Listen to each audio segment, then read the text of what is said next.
चिपक गए। रॉय के साथ रोचक कथाएं।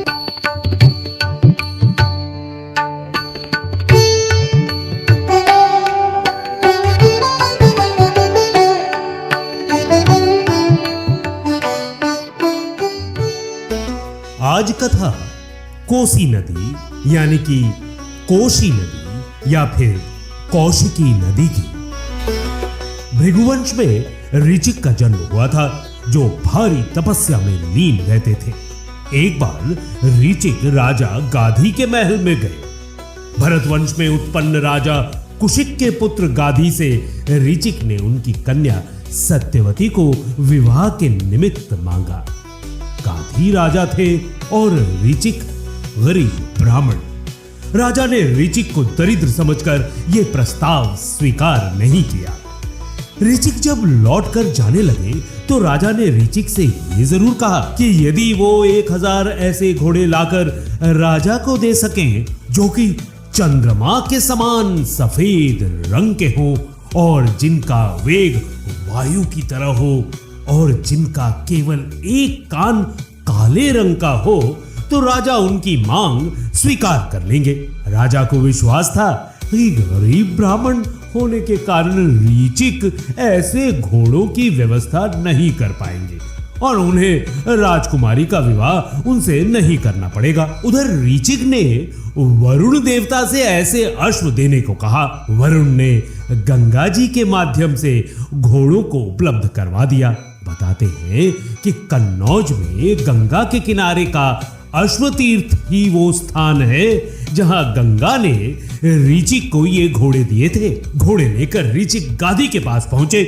राजा ने अपनी बात रखी और अपनी पुत्री सत्यवती का विवाह गरीब ऋचिक ब्राह्मण के साथ कर दिया। सत्यवती गाधी राज की एकलौती संतान थी और अपने मन में एक भाई पाने की प्रबल इच्छा रखती थी। सत्यवती की मां ने एक बार सत्यवती से कहा कि ऋचिक बहुत बड़े तपस्वी हैं और उनकी कृपा से सत्यवती को भाई की प्राप्ति हो सकती है। सत्यवती ने ऋचिक को प्रसन्न किया। जब ऋचिक ने 2 प्रसाद अलग अलग तैयार किए और दोनों को सत्यवती को दे दिया। उन्होंने कहा कि एक प्रसाद वो अपनी माता को दे दे, जिसके सेवन से उसे एक बहुत ही श्रेष्ठ गुणों वाला क्षत्रिय पुत्र पैदा होगा, और दूसरा वो स्वयं खा ले, जिससे उसे एक बहुत ही गुणवान और तेजस्वी पुत्र की प्राप्ति होगी, जो कि भृगुवंश को चलाएगा। सत्यवती की मां को लोभ हुआ कि ऋचिक ने निश्चित ही श्रेष्ठतर पुत्र की आकांक्षा से सत्यवती के लिए बेहतर प्रसाद बनाया होगा। उसने प्रसाद बदल दिया। परिणाम ये हुआ कि रानी को तो श्रेष्ठ ब्राह्मण गुणों से युक्त एक पुत्र प्राप्त हुआ, जो कि बाद में विश्वामित्र मुनि के नाम से विख्यात हुआ। परंतु सत्यवती क्षत्रिय स्वभाव वाले पुत्र की कल्पना मात्र से कांप गई। उसने ऋचिक से आग्रह किया कि उसे शांत स्वभाव वाला श्रेष्ठ गुणों से युक्त पुत्र ही चाहिए। ऋचिक ने विधान न टलने की बात की, पर सत्यवती ने आग्रह किया कि उसका पौत्र भले ही उग्र कर्मा क्षत्रिय स्वभाव का हो जाए, पर उसका पुत्र वैसा ना हो। तब ऋचिक की कृपा से सत्यवती को शुभ गुणों से संपन्न पुत्र, जो कि बाद में जमदग्नि नाम से प्रसिद्ध हुए, की प्राप्ति हुई। परंतु उसके पौत्र के रूप में प्रचंड उग्र स्वभाव वाले परशुराम का जन्म हुआ। कुशिक वंश से उत्पन्न होने के कारण सत्यवती का नाम कौशिकी भी था। इस तरह कौशिकी सत्यवती विश्वामित्र की बड़ी बहन थी।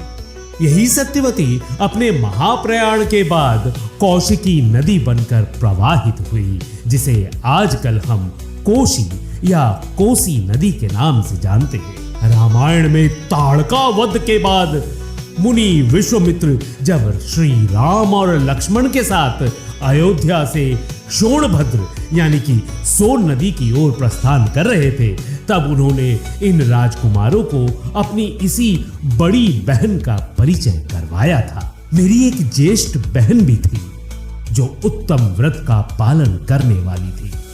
उसका नाम सत्यवती था। वो ऋचिक मुनि को ब्याही गई थी। अपने पति का अनुसरण करने वाली सत्यवती शरीर सहित स्वर्ग चली गई थी। परम उदार महानदी कौशिकी यानी कि कोशी या कोसी के रूप में ही प्रकट होकर इस भूतल पर वो प्रवाहित होती रही। मेरी ये बहन जगत के हित के लिए हिमालय का आश्रय लेकर नदी रूप में प्रवाहित हुई। ये पुण्य सलिला दिव्य नदी बड़ी रमणीय है। रघुनंदन, मेरा अपनी बहन कौशिकी के प्रति बहुत स्नेह है, अतः मैं हिमालय के निकट उसी के तट पर नियम पूर्वक बड़े सुख से निवास करता हूँ। पुण्यमयी सत्यवती सत्य धर्म से प्रतिष्ठित है। वो परम सौभाग्यशालिनी पतिव्रता देवी यहाँ सरिताओं में श्रेष्ठ कौशिकी के रूप में विद्यमान है। श्री राम, मैं यज्ञ संबंधी नियम की सिद्धि के लिए ही अपनी बहन का सानिध्य छोड़कर सिद्धाश्रम में आया था। अब तुम्हारे तेज से मुझे वो सिद्धि प्राप्त हो गई है। ऐसा विश्वामित्र ने श्री राम और लक्ष्मण से कहा। कौशिक, विश्वामित्र का जन्म क्षत्रिय कुल में हुआ था, मगर उन्होंने ऋषि होने के विचार से पुष्कर तीर्थ में 1000 वर्षों तक कठोर तपस्या की थी।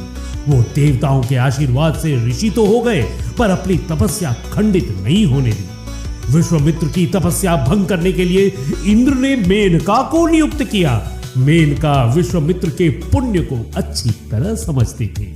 जब इंद्र उनकी तपस्या भंग करने के लिए मेनका को विश्वामित्र के पास भेज रहे थे, तब मेनका ने भय से व्याकुल होकर भय व्यक्त करते हुए देवराज इंद्र से बहुत बातें कही थी और विश्वामित्र का परिचय देते हुए कहा था, विश्वामित्र ही वे ऋषि हैं जिन्होंने अपने शौच स्नान की सुविधा के लिए अगाध जल से भरी हुई एक दुर्गम नदी का निर्माण किया, जिसे लोगों से सब मनुष्य अत्यंत पुण्यमयी कौशिकी नदी के नाम से जानते हैं। मेनका को विश्वामित्र से डर लगता था। वही ऋषि श्रेष्ठ विश्वामित्र बाद में मेनका के लावण्य को नहीं सह पाए। मेनका ने अपना काम किया और देवताओं का मनोरथ सिद्ध हुआ। उसने महर्षि विश्वामित्र से एक कन्या को जन्म दिया, जो कि प्रकारांतर में शकुंतला नाम से विख्यात हुई। इसे उसने मालिनी नदी के तट पर छोड़ दिया था। उधर विश्वामित्र ने जब मेनका के साथ 10 वर्ष बिता लिए, तब एकाएक उनका विवेक जगा और उन्हें देवताओं की करतूत पर गुस्सा आया और अपनी हालत पर तरस, और तब तक मेनका को विदा करके फिर कौशिकी के किनारे 1000 वर्षों की तपस्या के लिए आ गए। पुष्कर तीर्थ की तपस्या ने उनको ऋषि बनाया था, तो कौशिकी के किनारे विश्वामित्र महर्षि हो गए। अब उन्होंने कामदेव पर विजय पा ली थी। कौशिकी का प्रेम विश्वामित्र को बरबस अपनी ओर खींचता था। श्री राम विवाह के बाद भी मुनि विश्वामित्र सीधे कौशिकी नदी के तट के आश्रम की ओर चले गए थे। तदंतर जब रात बीती और सवेरा हुआ, तब महामुनि विश्वामित्र दोनों राजाओं यानी महाराज दशरथ और राजा जनक से पूछकर उनकी स्वीकृति लेकर उत्तर पर्वत पर, हिमालय की शाखा भूत पर्वत पर, जहां कौशिकी के तट पर उनका आश्रम था, वहां चले गए। कौशिकी की उत्पत्ति की एक दूसरी कथा मार्कंडेय पुराण में भी मिलती है। शुंभ और निशुंभ नाम के 2 असुर भाई थे, जिन्होंने घोर तपस्या करके देवताओं का राज्य हथिया लिया और उनको प्रताड़ित करना शुरू कर दिया था, और उनका सब कुछ छीन कर उन्हें राज्य से निकाल दिया। ये सब देवता राज्य विहीन होकर हिमालय जाते हैं और मां भगवती की स्तुति करते हैं। उनकी आराधना से प्रसन्न होकर मां पार्वती देवताओं से उनके आने का कारण पूछती है। उसी समय पार्वती के शरीर से शिवा देवी उत्पन्न होती है और पार्वती कहती है, शुंभ और निशुंभ ने इनको यानी देवताओं को युद्ध में परास्त करके राज्य से निकाल दिया है, इसलिए समस्त देवता यहाँ एकत्र होकर हमारी स्तुति कर रहे हैं। इसके बाद पार्वती के शरीर कोश से शुंभ और निशुंभ को वध करने के लिए शिवा देवी निकली थी, इसलिए वो लोकों में कौशिकी नाम से प्रसिद्ध हुई। पार्वती के शरीर से जब कौशिकी प्रकट हुई, तभी से पार्वती कृष्णवर्णा हो गई और कालिका नाम से प्रसिद्ध होकर हिमालय पर्वत पर रहने लगी। कौशिकी यानी कोशी या कोसी से संबंधित इस तरह की कितनी और कहानियां पुराणों आदि ग्रंथों, लोक कथाओं और किंवदंतियों में भरी पड़ी है। महाभारत में एक अन्य कहानी इस प्रकार से है। सृष्टि से पहले मृत्यु नहीं थी, सभी प्राणी सिर्फ जिंदा रहते थे। कुछ समय तक तो सब ठीक चला, मगर बाद में ब्रह्मा को लगा कि जब कोई मरेगा ही नहीं तब तो भारी अव्यवस्था फैल जाएगी। तब पृथ्वी के भार को हल्का करने के लिए ब्रह्मा के तेज से मृत्यु की उत्पत्ति होती है, जिसे ब्रह्मा सारे प्राणियों के संहार के लिए नियुक्त करते हैं। लाल और पीले रंग की ये नारी, जो कि तपाए हुए सोने के कुंडलों से सुशोभित थी और जिसके सभी आभूषण सोने के थे, ये प्रचंड कर्म नहीं करना चाहती थी, जिसके लिए उसने बार बार ब्रह्मा से याचना की पर सफल ना हो सकी। अंततः उसने ब्रह्मा को प्रसन्न करने के लिए घोर घनघोर तपस्या की। अपनी तपस्या के क्रम में मृत्यु ने कौशिकी का आश्रय लिया था। तदंतरन व्रत नियमों से संपन्न हो मृत्यु पहले पुण्यमयी कौशिकी नदी के तट पर गई और वहां वायु तथा जल का आहार करती हुई पुनः कठोर नियमों का पालन करने लगी। संहार कर्म से बचने की मृत्यु की ये तपस्या सफल नहीं हुई और अंततः उसे ब्रह्मा का आदेश मानना ही पड़ा। ये है कथा महर्षि विश्वामित्र, भगवान श्री राम और पुण्य सलिला नदी कौशिकी यानी कोशी या माता कोसी की।